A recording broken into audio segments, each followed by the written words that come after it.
अरे जानू, जानू रहने दे, ये तेरा काम नहीं है। ये तेरी बात नहीं है। तू खामखा में किसी की बात में क्यों बोलता है? तेरा मामला नहीं है, तू खामोश है।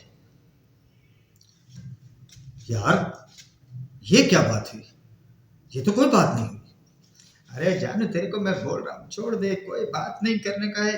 अरे अगर सारा मोटू बोल दिया है रोहित शर्मा को, तो ऐसा कौन सा पंचायत लगा रखा है तुमने? मोटू को मोटू नहीं बोलेंगे तो क्या बोलेंगे? मोटू बोला है अगर रोहित शर्मा को तो, अरे तो क्या गलत किया है? सही तो बोला है ना।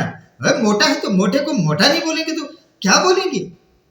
अभी उसको ये तो नहीं बोला कि मोटा आलू पिलपिला नाली में लेके गिर पड़ा, मोटा आलू पिलपिला।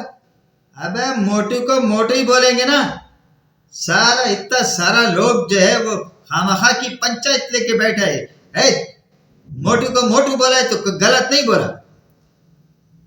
बिस्मिल्लाहिर्रहमानिर्रहीम, अस्सलाम वालेकुम वरहमतुल्लाहि वबरकातुहू। न्याज बालम ऑफिशियल पर न्याज बालम हाजिर है। प्रोग्राम आप जानते हैं मेरा।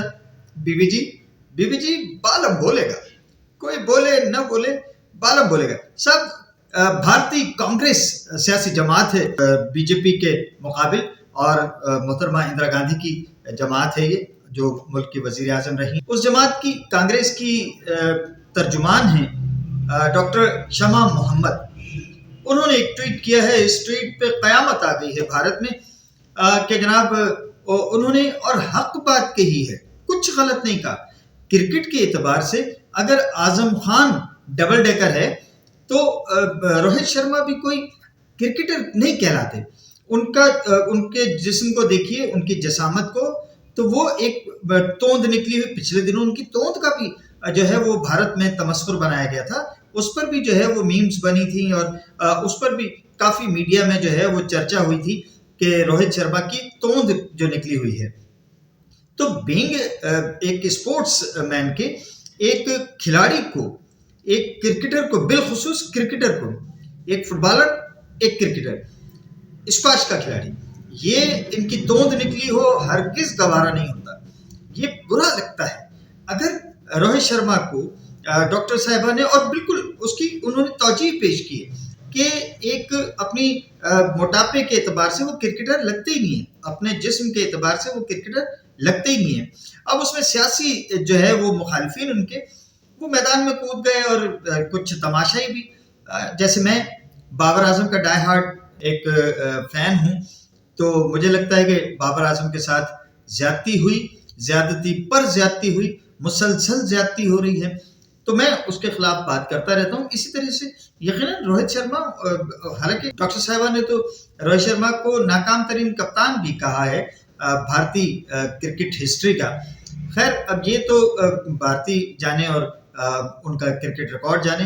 हालांकि अभी यही भारतीय जब न्यूजीलैंड के खिलाफ व्हाइट वॉश हुआ था टेस्ट मैचेस में, तो उस वक्त यही सारा मीडिया रोहित शर्मा के खिलाफ था, और रोहित शर्मा को जो है वो खुद से कह रहे थे कि चला जा भाई, रिटायरमेंट ले ले।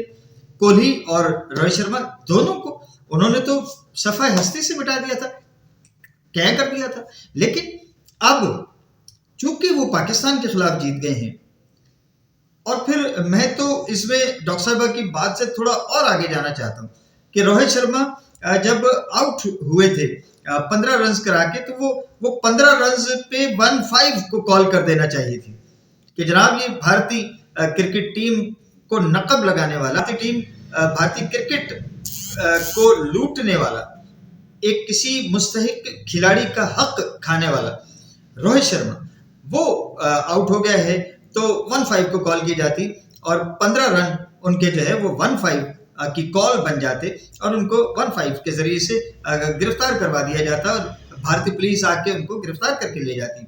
लेकिन डॉक्टर साहिबा का इतना कहना ही कयामत हो गया, और बेचारी डॉक्टर साहिबा को वो अपना ट्वीट डिलीट करना पड़ा।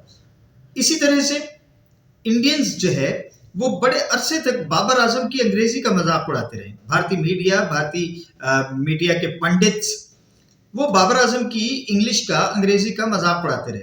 लेकिन कितने बड़े अंग्रेजी दां हैं, कितने बड़े इंग्लिश के फिलोसोफर हैं ये पढ़े लिखे हाईली एजुकेटेड इंडियंस, कि ग्लेन फिलिप्स ने जब न्यूजीलैंड और इंडिया के मैच में जब कोहली का पॉइंट पर एक बर्क रफ्तार कैच किया और कोहली भी उस पे जो है वो अंगुष्ठ बदनदार रह गए थे और खड़े हुए काफी देर तक देखते रहे वो ग्लेन फिलिप्स की जानिब कि यार ये क्या हुआ। लेकिन अच्छा, इसी तरह का एक कैच ग्लेन फिलिप्स ने मोहम्मद रिजवान का भी लिया था इसी आईसीसी चैंपियंस ट्रॉफी में, उसी सेम पॉइंट पर। लेकिन मैं इन दोनों बैट्समैनों को, मैं इसमें ग्लेन फिलिप्स को उसके कैच लेने पर तो जितने नंबर्स दिए जा सकते हैं वो ले लें मुझसे, 100 नहीं बल्कि 500 नंबर ले लीजिए। क्या कमाल की उसने जस्त लगाई और क्या परफेक्शन थी और किस तरह से हाथ में बॉल को दबोच लिया। ग्रेट, देखने से ताल्लुक रखता है, मजा आ जाता है इस कैच को देखते हुए। लेकिन ये जो प्लेयर्स हमारे बैट्समैन हैं आज के दौर के, ये जब कट मारते हैं या स्क्वायर कट खेलते हैं या एक पॉइंट के तरफ जो है वो शॉट खेलते हैं, तो इनका बॉल हवा में जाता क्यों है? आप देखिए जाके ज़हीर अब्बास के शॉट्स, बल्ले से निकल के बॉल ऐसे जमीन को घास चाटते हुए जाती थी। आपके शॉट हवा में क्यों जाते हैं? अपनी टेक्निकलिटीज को भी चेक कीजिए, अपनी टेक्निकल गलतियों पर भी थोड़ा गौर कीजिए। खैर, ये बात तो ग्लेन फिलिप्स ने जब कैच किया तो उस पर हमारा highly educated Indian crowd, Indian तमाशाई, इंडियन सोशल मीडिया के जो इस्तेमाल करने वाले, उन्होंने फिलिप्स को तानो तशनी करना था, मगर ये सारी अपनी एनर्जी उन्होंने फिलिप्स ब्रांड, जो इलेक्ट्रॉनिक्स का एक ब्रांड है फिलिप्स, उसके ऊपर जाया कर दी। कमाल है आपकी। भाई सलाम है आपकी पढ़ाई को, आपकी लिखाई को, आपकी जहालत को सलाम है मेरा, सल्यूट।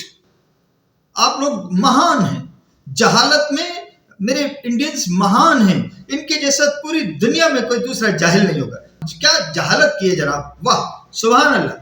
के फिलिप्स के जुर्म की सजा, ग्लेन फिलिप्स के वो जो उसने कैच किया, एक क्रिकेट की खूबसूरती, ब्यूटी दिखाई, मगर चूंकि वो इंडियन कोहली के खिलाफ कैच था तो वो बेचारे जो है वो सटपटा गए और बजाय ग्लेन फिलिप्स के वो फिलिप्स कंपनी को, ब्रांड को, इलेक्ट्रॉनिक्स के, उसको तानो तशनी करते रहे, उसको जो है वो ट्रोलिंग उस पर करते रहे। सुभान अल्लाह जनाब, सलाम है आपको। अब आ जाते हैं आईसीसी पर, इंडियन क्रिकेट काउंसिल, सॉरी मैं मजबूर हूं, इंटरनेशनल क्रिकेट काउंसिल का बिहेवियर ऐसा है, उसका सलूक ऐसा है, उसका तरीका वारदात ऐसा है कि मैं उसे इंटरनेशनल क्रिकेट काउंसिल कहने के बजाय इंडियन क्रिकेट काउंसिल कहना पसंद करता हूं। और उस पर मैं खड़ा हूं, दोनों हाथ बांध के, दोनों पांव जोड़ के। जनाब, ये इंडियन क्रिकेट काउंसिल है। पाकिस्तान मेजबान है, पाकिस्तान की टीम कट हो गई, सेमीफाइनल्स की दौड़ में नहीं है। अरे भाई, पाकिस्तान के ऑफिशियल्स तो हैं ना, या वो भी रुखसत हो गए। 2 सेमीफाइनल खेले जाने हैं। एक पहला सेमीफाइनल आज खेला जा रहा है इंडिया और ऑस्ट्रेलिया के माबैन। इसमें न्यूजीलैंड के क्रिस गिफनी और इंग्लैंड के रिचर्ड इलिंगवर्थ, ये 2 जो हैं वो अंपायर्स हैं मैच के, और एंडी पाइक्राफ्ट इसके जो है मैच रेफरी हैं। तो जनाब ठीक है, इंडिया के खिलाफ मैच में आप हमें ना खिलाइए, हमें हमारा ऑफिशियल ना खड़ा कीजिए, क्योंकि इंडियन क्रिकेट काउंसिल को धचका पहुंचेगा कि पाकिस्तान के अंपायर पे उनको एतबार ही नहीं होगा, पाकिस्तानी ऑफिशियल्स पे एतबार ही नहीं होगा। तो अपनी टीम को बचाने के लिए ठीक है, ना खिलाएं हमारे किसी मैच ऑफिशियल को, ना रखें आप। लेकिन जो दूसरा पाकिस्तान में है या न्यूजीलैंड और साउथ अफ्रीका के माबैन, इसमें तो आप पाकिस्तान के किसी ऑफिशियल को जिम्मेदारी दे सकते थे, क्यों नहीं दी इसको? कोई एक अंपायर, मैच रेफरी, किसी को आपने जो है वो इस लायक नहीं समझा कि दोनों सेमीफाइनल्स में से किसी मैच में पाकिस्तान के ऑफिशियल खड़े हों। ये कितनी बड़ी भारत नवाजी है, शर्म आनी चाहिए।